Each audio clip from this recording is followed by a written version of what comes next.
Subscribe करें grace illustrative views को और बेल आइकन को प्रेस करना मत भूलिए। Bismillahirrahmanirrahim. Today's topic of discussion is revision of clinicals of female internal genital tract. तो सबसे पहले जो क्लिनिकल है उसका नाम है infections of female genital track. इससे पहले हम बात कर चुके हैं कि जो फीमेल जेनिटल ट्रैक या फीमेल इंटरनल जेनिटल जिसके अंदर यूट्रस, वेजाइना और हम यूट्राइन ट्यूब, ओविडक्ट या फैलोपियन ट्यूब जिसको बोलते हैं ये आते हैं। और हमने कहा था कि जो ओवरी होती है ये अपना जो ओवम होती है ये पेरिटोनियल कैविटी के अंदर रिलीज करती है हर 28 डे के अंदर या 14 डे ओवुलेशन के अंदर। ठीक हो गया। तो इसमें जो पेरिटोनियल कैविटी के अंदर जो ओवम होता है उसको पिकअप करना होता है किसने? यूट्राइन ट्यूब ने। ठीक हो गया। और यूट्राइन ट्यूब का जो एक एंड होता है, ठीक है, ये वाला पार्ट जो ओवरी की तरफ गया हुआ होता है, इस पार्ट को क्या बोलते हैं? इस पार्ट को बोलते हैं ये वाला जो इसका सबसे ये वाला पार्ट होगा, इसको पार्ट को बोलते हैं इन्फेंडिबुलम। और इन्फेंडिबुलम से बहुत सारी प्रोजेक्शंस निकलते हैं, फिंगर लाइक प्रोसेस होते हैं जिसको बोलते हैं फिम्ब्रियाई। सबसे बड़ा जो फिम्ब्रियाई होता है इसको बोलते हैं ओवेरियन फिम्ब्रियाई। और इसकी जो ओपनिंग होती है उसको बोलते हैं एब्डोमिनल ऑस्टियम, जो एब्डोमेन के अंदर एंटर होता है। इसी ओपनिंग के जरिए आपकी जो ये वाली जो है जो फीमेल इंटरनल जेनिटल ट्रैक ये किससे कम्युनिकेट करती है? पेरिटोनियल कैविटी से। इसकी वजह से क्या हो सकता है? इसकी वजह से ये हो सकता है कि जो पेरिटोनियल कैविटी का इन्फेक्शन है तो वो इधर आ सकता है, या फिर इसका इन्फेक्शन पेरिटोनियल कैविटी में आ सकता है। मिसाल के तौर पर अगर इसका इन्फेक्शन है, इसकी इन्फ्लेमेशन है, तो इसकी यहाँ पे पेरिटोनियल कैविटी में जा सकती है जिसकी वजह से पेरिटोनाइटिस हो सकता है। अगर पेरिटोनाइटिस पहले से हुआ है तो वो यहाँ पे आ सकता है किसके अंदर? ये इस ओविडक्ट के अंदर, और इस यूट्राइन ट्यूब की इन्फ्लेमेशन कर देगा। इस कंडीशन को बोलते हैं सेल्फिंजाइटिस। और सेल्फिंजाइटिस होने की वजह से जो हम कह सकते हैं एक्टोपिक प्रेगनेंसी देखने को मिलती है, एक्टोपिक ट्यूबल प्रेगनेंसी। उसके साथ साथ इनफर्टिलिटी भी देखने को मिल सकती है। इसके बाद हम बात कर लेते हैं पेटेंसी ऑफ यूट्राइन ट्यूब की। यूट्राइन ट्यूब की पेटेंसी को चेक करने के लिए ये बहुत ज़्यादा इंपॉर्टेंट है कि अगर यूट्राइन ट्यूब ब्लॉक होगी या ओक्लूड होगी किसी पस की वजह से या इन्फ्लेमेशन की वजह से, तो फिर इनफर्टिलिटी होने की चांसेस या स्टेरिलिटी होने के चांसेस काफ़ी ज़्यादा होते हैं। तो यूट्राइन ट्यूब को चेक करने के लिए आया कि यूट्राइन ट्यूब पेटेंट है या ओक्लूड तो नहीं है, तो हमारे पास दो टेक्निक होती है। एक टेक्निक के अंदर हम ग्राफिकल या रेडियोग्राफिक एनालिसिस करते हैं, दूसरी टेक्निक के अंदर हम एंडोस्कोप डालते हैं। और एंडोस्कोप क्या होता है? एक ट्यूब होती है जिसके साथ एक कैमरा लगा हुआ होता है। जबकि इस वाली टेक्निक के अंदर हिस्टेरोसेल्पिंजोग्राफी, हिस्टेरो का मतलब यूट्रस से रिलेटेड, जो सेल्पिंजो का मतलब ये यूट्राइन ट्यूब से रिलेटेड है, ग्राफिक का मतलब विजुअलाइजेशन करना। तो इसके अंदर हम क्या करेंगे? सबसे पहले हम रेडियोग्राफिक कंट्रास्ट मटेरियल डालेंगे यूट्रस के अंदर और यूट्राइन ट्यूब के अंदर। ठीक हो गया। कैसे डालेंगे? एक्सटर्नल ओस ऑफ यूट्रस के जरिए।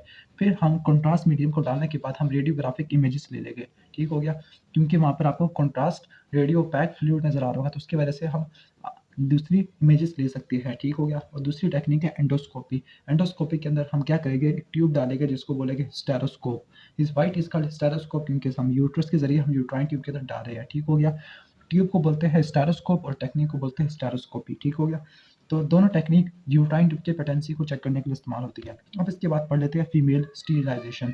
स्टीरिलाइजेशन का मतलब एक होता है कि एक हमने इनफर्टिलिटी कॉज करनी है, जिस तरह फैमिली प्लानिंग के अंदर हम कंट्रोल करते हैं, ठीक है, कि अपने पॉपुलेशन को कंट्रोल करने के लिए। तो फीमेल जिस तरह मेल स्टीरिलाइजेशन थी, मेल के अंदर वेजेक्टमी करते थे, फीमेल के अंदर दो मैकेनिज्म है, एक है ट्यूबल स्टीरिलाइजेशन और दूसरा होता है स्टेरोस्कोपिक स्टीरिलाइजेशन। ठीक हो गया। अब इसके अंदर करेगी क्या? इन दोनों मैकेनिज्म के अंदर हमने यही करना है कि किसी तरह यूट्राइन ट्यूब के पास ओवम ना आए। ठीक है। तो इन दोनों के अंदर हमें यही मैकेनिज्म देखने को मिलेगा। इसको थोड़ा शॉर्ट कर लूँ। ओके। तो ट्यूबल स्टीरिलाइजेशन और हिस्टोरोस्कोपिक स्टीरिलाइजेशन। ट्यूबल स्टीरिलाइजेशन यहाँ पे सर्जिकल मेथड होगा बर्थ को कंट्रोल करने के लिए। अब यहाँ पे होगा क्या? यहाँ पर हम क्या करेंगे कि सर्जिकली हम एक ट्यूब को स्टीरिलाइज कर देंगे। अब यहाँ पे दो टेक्निक होती है, एब्डोमिनल और दूसरा लैप्रोस्कोपिक। जिस तरह हम वहाँ पे करते थे कि जिस तरह वेजेक्टमी परफॉर्म करते थे तो वास डिफरेंस के दो पार्ट्स को कट करते थे, इनको लाइगेट कर देते थे, जिसकी वजह से जो स्पर्म्स थे वो आगे नहीं जा सकते थे। यहाँ पे भी बिल्कुल मैकेनिज्म यही होगा, बस यहाँ पे इन्होंने दो इसकी क्लासिफिकेशन दे दी है, एक एब्डोमिनल दूसरा लैप्रोस्कोपिक। आपने ये याद रखना है कि जो एब्डोमिनल में जो इंसिजन देती है वो सुप्रा प्यूबिक इंसिजन देते हैं प्यूबिक हेयर लाइन में, जबकि लैप्रोस्कोपिक में जो इंसिजन देते हैं एंडोस्कोपी डालने के लिए तो वो अम्बलाइकस पर। तो आपने इनकी एनाटॉमिकल साइड को याद रखना है। ठीक हो गया। जो इसके अंदर सुप्रा प्यूबिक इंसिजन के अंदर करता है कि इसमें यूट्राइन ट्यूब को ही निकाल देते हैं, और लैप्रोस्कोपी के अंदर क्या करते हैं? छोटे छोटे कोई इंस्ट्रूमेंट डाल देते हैं यूट्राइन ट्यूब के अंदर, जिसकी वजह से यूट्राइन ट्यूब ओक्लूड हो जाती है और स्टीरिलाइजेशन की जाती है। ये स्टीरिलाइजेशन आर्टिफिशियली क्रिएट की है ताकि फैमिली प्लानिंग या बर्थ को कंट्रोल किया जा सके।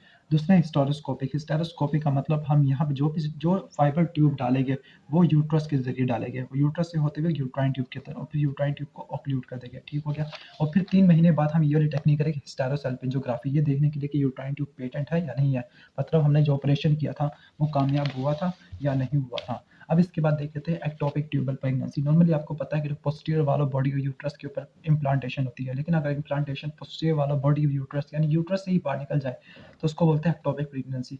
और जो एक्टोपिक प्रेगनेंसी सबसे ज़्यादा कॉमन होती है वो है ट्यूबल प्रेगनेंसी, यानी ओविडक्ट या यूट्राइन ट्यूब या फेलोपियन ट्यूब के अंदर हमें ये देखने को मिलना, इम्प्लांटेशन देखने को मिलना। और स्पेसिफिकली जिस पार्ट के अंदर ये हमें देखने को मिलती है सबसे ज़्यादा साइट्स, वो है एम्पुला। एम्पुला के अंदर सबसे ज़्यादा एक्टोपिक ट्यूबल प्रेगनेंसी होती है। और एक्टोपिक ट्यूबल प्रेगनेंसी का मेन कॉज होता ये है कि यहाँ पर सपोज इस वाले पार्ट पर इस्थेमस या फिर एब्डोमिनल वाले पार्ट पर हमें कोई पस या इन्फेक्शन हो गया इस यूट्राइन ट्यूब के अंदर। पस या इन्फेक्शन की वजह से एडहीजन क्रिएट होगी। एडहीजन की वजह से दो पार्ट आपस में चिपक गए, जिसकी वजह से ल्यूमेन यहाँ पे ओक्लूड हो गया। जब ल्यूमेन यहाँ पे ओक्लूड हो जाएगा तो फिर ये वाला जो जाइगोट होगा वो यहाँ पे पास नहीं कर सकता। मोरूला होगा वो यहाँ से पास करता हुआ यूट्रस के अंदर नहीं आ सकता। जब यूट्रस के अंदर नहीं आ सकता तो फिर यूट्रस के अंदर इम्प्लांटेशन होने के बजाय एम्पुला के अंदर होना शुरू हो जाएगी। और इस टाइप की प्रेगनेंसी को बोलते हैं ट्यूबल एम्पुलरी प्रेगनेंसी। ठीक है, क्योंकि एम्पुला के अंदर हमें इम्प्लांटेशन देखने को मिलती है। और स्पेसिफिकली अगर राइट साइड के ऊपर हमें एक्टोपिक ट्यूबल प्रेगनेंसी मिले तो उसका पेन हमें राइट लोअर क्वाड्रेंट में देखने को मिलता है। और इसका पेन असल में अपेंडिसाइटिस के पेन को मिमिक करता है, क्योंकि अपेंडिक्स का पेन भी राइट लोअर क्वाड्रेंट के अंदर हमें रेफर होता हुआ नजर आता है, क्योंकि यहाँ पे जो इरिटेशन होती है पेरिटोनियम की वो इसी राइट लोअर क्वाड्रेंट की होती है। इसकी बात है रेमिनेंट ऑफ एम्ब्रियोनिक डक्ट, तो इसको हमने एम्ब्रियोलॉजी के अंदर कवर किया हुआ है। तो इसका साइन यही मतलब है कि इसको हमने एम्ब्रियोलॉजी, ये भी एम्ब्रियो में इसको आपने कवर करना है इन दोनों क्लिनिकल को, तो आप इसको ग्रॉस में भी छोड़ सकते हो। इसके बाद है डिस्पोजिशन ऑफ यूट्रस। तो यूट्रस नॉर्मली पड़ी हुई होती है एंटीवर्टेड एंटीफ्लेक्स होती है। एंटीवर्टेड का मतलब आपको 90 डिग्री का एंगल देखने को मिलता है, और एंटीफ्लेक्स का मतलब आपको 125 डिग्री का एंगल देखने को मिलता है। ये एंगल यूट्रस की बॉडी और सर्विक्स और विजाइना के दरमियान में देखने को मिलते हैं। ठीक है, अब ये थी नॉर्मल की यूट्रस की डिस्पोजिशन एंटीवर्टेड एंटीफ्लेक्स, जिसकी वजह से यूट्रस की पैसिव सपोर्ट क्रिएट होती है। लेकिन अगर ये इसकी डिस्पोजिशन या ओरिएंटेशन खराब हो जाए, मतलब कुछ ज़्यादा एंटीफ्लेक्शन हो जाए या कुछ ज़्यादा एंटीफ्लेक्शन के साथ आपको रिट्रोवर्जन देखने को मिले, रिट्रो का आप इतना पीछे की तरफ, या रिट्रोफ्लेक्शन का मतलब पीछे की तरफ बेंड होगी, रिट्रोवर्जन। ठीक हो गया। हाँ, और इन एबनॉर्मल डिस्पोजिशन की वजह से ये होगा कि जो प्रेगनेंसी होती है वो काफ़ी ज़्यादा कॉम्प्लिकेटेड हो जाएगा और सिजेरियन सेक्शन करना पड़ेगा, यानी नॉर्मल वजाइनल डिलीवरी हो नहीं सकती। उसके साथ साथ यूट्राइन प्रोलैप्स भी देखने को मिलेगा, क्योंकि आपको मैंने बताया था कि जो एंटीवर्टेड एंटीफ्लेक्स पोजीशन होती है वो यूट्रस को पैसिव सपोर्ट प्रोवाइड करती है। जो हमने यूट्रस की सपोर्ट हमने देखे थे यहाँ पर, तो यहाँ पर आपको दोबारा से दिखा देता हूँ। यूट्रस की आपको यहाँ पे जो एक डायनामिक सपोर्ट होती है वो पेल्विक डायफ्राम के ऊपर डिपेंडेंट होती है, जबकि पैसिव सपोर्ट होती है एंटीवर्टेड एंटीफ्लेक्स पोजीशन की वजह से होती है। और ये बहुत ज़्यादा इंपॉर्टेंट क्वेश्चन है, तो आपने इसको नहीं छोड़ना कि यूट्रस की सपोर्ट क्या होती है, क्योंकि ये प्रॉफ में आता रहता है। अब इसके बाद है मैनुअल एग्जामिनेशन ऑफ यूट्रस की। यूट्रस की मैनुअल का मतलब होता है फिंगर लाइक डिजिटल एग्जामिनेशन। तो यहाँ पर आपको नजर आ रहा होगा कि डिजिटल एग्जामिनेशन देखने को मिल रहा है। तो यहाँ पर जो इंपॉर्टेंट एमसीक्यू या शॉर्ट क्वेश्चन के अंदर आ सकता है वो है हैगर साइन। हैगर साइन में ये होता है कि अगर हम फिंगर डालती है, ठीक है, कि वजाइना के जरिए यूट्रस के अंदर, और हमें सर्विक्स की सॉफ्टनिंग देखने को मिले, स्पेसिफिकली यूट्राइन इस्थीमस की। इस्थीमस वो नैरो पैड है जहाँ पे आपको सर्विक्स और बॉडी का जंक्शन देखने को मिलता है, ठीक है, इंटरनल ओस वाली जगह। तो यहाँ पर अगर आपको सर्विक्स अगर काफ़ी ज़्यादा सॉफ्ट हमें देखने को मिले तो उसका मतलब प्रेगनेंसी पॉजिटिव है। इसके बाद है life time changes in anatomy of uterus. भी जैसे ये क्वेश्चन इतना इंपॉर्टेंट नहीं है, लेकिन एक दो चीज़ें आप यहाँ पर अंडरलाइन कर सकते हो डायग्राम के ऊपर जो मैंने अंडरलाइन की हुई है। ठीक है, तो यहाँ पर वो बता रहा है कि यूट्रस में क्या क्या लाइफ टाइम चेंजेस आते रहते हैं, कि न्यू बॉर्न बेबी के अंदर यूट्रस कैसा होता है, 4 ईयर ओल्ड के अंदर प्यूबर्टी के अंदर। यहाँ पे ज़्यादा से ज़्यादा एमसीक्यू आ सकता है कि न्यू बॉर्न और 4 ईयर ओल्ड बेबी के अंदर जो आपको रेशियो देखने को मिलती है यूट्रस की बॉडी और सर्विक्स के दरमियान, वो क्या होती है। तो ये कुछ इंपॉर्टेंट चीज़ें मैंने यहाँ पे लिखी हुई है। जो न्यू बॉर्न होता है, न्यू बॉर्न के अंदर आपको जो 2/1 रेशियो देखने को मिलती है, मतलब बॉडी और सर्विक्स की रेशियो 2/1। इन शॉर्ट के जो न्यू बॉर्न के अंदर न्यू बॉर्न यूट्रस होती है उसका जो बॉडी होती है वो 2 टाइम ग्रेटर होती है एज कम्पेयर टू सर्विक्स। और यहाँ पर जो एब्डोमिनल ऑर्गन होती है उनकी जो इन्लार्जमेंट होती है वो मैटरनल सेक्स हार्मोन की वजह से डिपेंडेंट होती है। इसके बाद अगर प्यूबर्टी की बात करते हैं तो प्यूबर्टी पे वापस 2/1 की रेशो पे आ गई, क्योंकि 4 ईयर ओल्ड के अंदर आपको ये सर्विक्स का डायमीटर काफ़ी ज़्यादा हो गया था, तो फिर 1/1 रेशो देखने को मिलती है। प्यूबर्टी के अंदर चूंकि हार्मोन ज़्यादा प्रोड्यूस होना शुरू हो जाता है, एस्ट्रोजन, प्रोजेस्टेरोन और नैलीपैरस एडल्ट के अंदर, तो आपको 2/1 रेशो देखने को मिलती है। लेकिन अगर मल्टीपैरस एडल्ट, नैलीपैरस का मतलब जिसने कोई अगर प्रेगनेंसी या बर्थ नहीं दी है, ठीक है, मल्टीपैरस का मतलब जिसने प्रेगनेंसी या बर्थ दी है, ठीक है, तो इसको बोलते हैं मल्टीपैरस। तो मल्टीपैरस के अंदर आपको 3/1 और जो यूट्रस होती है वो कोस्टल मार्जिन तक एक्सटेंड कर सकती है। इसी तरह इसकी वाल काफ़ी ज़्यादा कमज़ोर होना शुरू हो जाती है और मेम्ब्रेनस हमें देखने को मिलती है। ठीक है। और यहाँ पे आपको जो रेशियो देखने को मिलती है वो 3/1 की होती है। तो एग्जाम में सिर्फ इनकी रेशियो ही पूछी जा सकती है कि बॉडी और सर्विस की रेशियो मल्टीपैरस एडल्ट के अंदर, पोस्ट मेनोपॉजल वुमेन के अंदर, नली पैरस प्यूबर्टी या 4 ईयर ओल्ड इसके अंदर ये आ सकता है। ठीक हो गया। इसके बाद हम पढ़ लेते हैं सर्वाइकल कैंसर। तो सर्वाइकल कैंसर या सर्विस का कैंसर एग्जाम में ये बहुत इंपॉर्टेंट है कि सर्विस का कैंसर किन किन मैकेनिज्म के जरिए फैल सकता है। तो चूंकि सर्विस से आगे ब्लेडर सर्विस आगे ब्लेडर पड़ा हुआ होता है, तो फिर कंटेजियस मेटास्टेसिस ब्लेडर के और लिम्फोजेनिक या हिमाटोजेनिक, क्योंकि कैंसर खून के जरिए या लिम्फ नोड के जरिए या फिर डायरेक्ट कॉन्टैक्ट की वजह से फैल सकता है। तो फिर डायरेक्ट कॉन्टैक्ट में ब्लेडर आपने लिखना है। अगर लिम्फोजेनिक्स की बात करते हैं तो फिर एक्सटर्नल या internal iliac lymph node plus sacral lymph node. अगर वीनस ड्रेनेज की बात करते हैं तो फिर इलियक वेन और इसके साथ इंटरनल वर्टिब्रल वीनस प्लेक्सिस।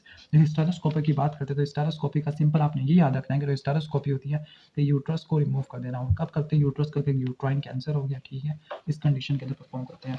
बाकी इसमें कोई काम की चीज़ यहाँ पे नहीं है, लेकिन आप यहाँ से अंडरलाइन कर सकते हो कि ये हिस्टेरोस्कोपी किन किन कंडीशन के अंदर की जाती है कि यूट्राइन फिब्रॉइड्स हो गया, एंडोमेट्रियोसिस हो गई है, यूट्राइन और सर्वाइकल कैंसर। एंडोमेट्रियोसिस का मतलब ये होता है कि जो एंडोमेट्रियल टिश्यू नॉर्मली यूट्रस की इनर वॉल बनाता है, लेकिन ये बजाय यूट्रस के अंदर ग्रो करने के कहीं और जाके ग्रो करना शुरू कर दे। फॉर एग्जांपल एंडोमेट्रियल टिश्यू ये स्टोमक के अंदर ग्रो करना शुरू कर दे, या फिर ये यूट्राइन ट्यूब के अंदर ग्रो करना शुरू कर दे, या वजाइना के अंदर, तो उसको बोलते हैं एंडोमेट्रियोसिस।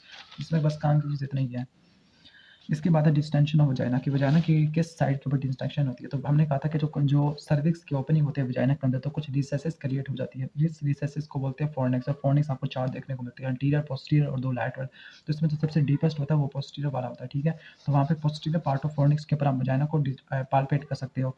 जो वजाइना की डिस्टेंशन होती है इसके 2 मेन पर्पस होते हैं, एक तो सैक्रल प्रमोटर को पाल्पेट करने में हेल्प करना, और दूसरा इरेक्ट पेनिस को अकोमोडेट करना। तो सिर्फ आपने इन 2 पॉइंट्स को आपने याद रख लेना है। अगर हम बात करते हैं डिजिटल पेल्विक एग्जामिनेशन की, तो डिजिटल पेल्विक एग्जामिनेशन यानी डिजिट के जरिए पेल्विस की एग्जामिनेशन कर रहे हैं, तो फिर किन किन विसरा को या किन किन स्ट्रक्चर को पाल्पेट कर सकते हैं।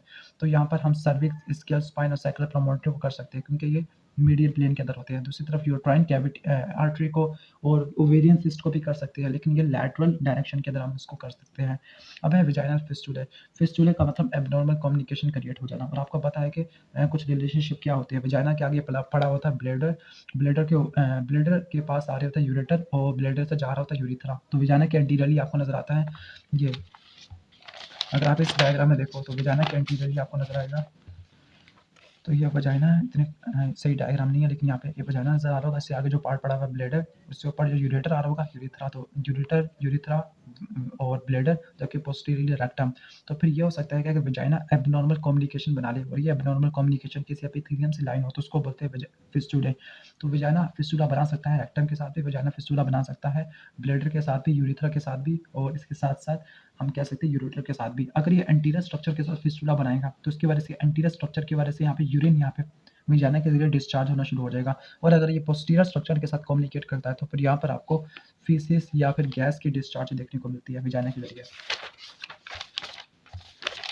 अब हम इसके बाद देख लेते हैं कल्डोसेंटिसिस। कल्डोसेंटिसिस एक पाउच को बोलते हैं कल्डीसैक, और कल्डीसैक आपको पता है recto uterine pouch of Douglas. तो कल्डोसेंटिसिस का मतलब होता है कि इंसिजन देना किसके अंदर, posterior part of vaginal fornix, क्योंकि यहाँ पर आपको recto uterine pouch of Douglas की तरफ एक्सेस देखने को मिलता है। तो फिर इस कंडीशन को बोलते हैं कल्डोसेंटिसिस। तो मेन पर्पस क्या होता है कि recto uterine pouch of Douglas के अंदर पस को ड्रेन करना, या कुछ ज़्यादा फ्लूइड हो गया पेरिटोनियल कैविटी में तो उसको ड्रेन करना। किस तरह से ड्रेन करना? Recto uterine pouch of Douglas के अंदर नीडल इंजेक्ट करने के बाद। इसके बाद हम लैप्रोस्कोपिक एग्जामिनेशन। लैप्रोस्कोपी का मतलब एक ट्यूब होगी, एंडोस्कोपी या फाइब्रोस्कोपी होगी, जिसको हमने किसके अंदर पेल्विस के अंदर डाला होगा, ठीक है। मेन पर्पस क्या होगा? Visualisation of pelvic structure. किन किन स्ट्रक्चर को देखना? ओवेरियन सिस्ट को देख लेना, एंडोमेट्रियोसिस को देख लेना, इसके साथ एक्टोपिक ट्यूबल प्रेगनेंसी को देख लेना। लैप्रोस्कोपिक में करते क्या है कि लैप्रोस्कोप डालते हैं पेरिटोनियल कैविटी में, एक इंसिजन डालते हैं, इंसिजन की डालने के बाद कुछ गैस की या कोई रेडियो पैक कॉन्ट्रास्ट मटेरियल डाल देते हैं, ताकि हम अच्छी तरह से इसको रेडियोग्राफिक एग्जामिनेशन कर सके। ठीक हो गया। तो ये था बेसिक ओवरव्यू लैप्रोस्कोपिक एग्जामिनेशन का। बाकी जो एनेस्थीसिया फॉर चाइल्ड बट मैंने इसके ऊपर सेपरेट वीडियो बनाई हुई है, तो आप उस वीडियो को देख लीजिएगा। तो ये था बेसिक ओवरव्यू। अगर क्लिनिकल्स के अच्छा सा अगर आपको वीडियो अच्छी लगी हो तो प्लीज़ प्लीज़ प्लीज़ चैनल को सब्सक्राइब कर लेना। Thanks for watching this video. अल्लाह हाफिज़।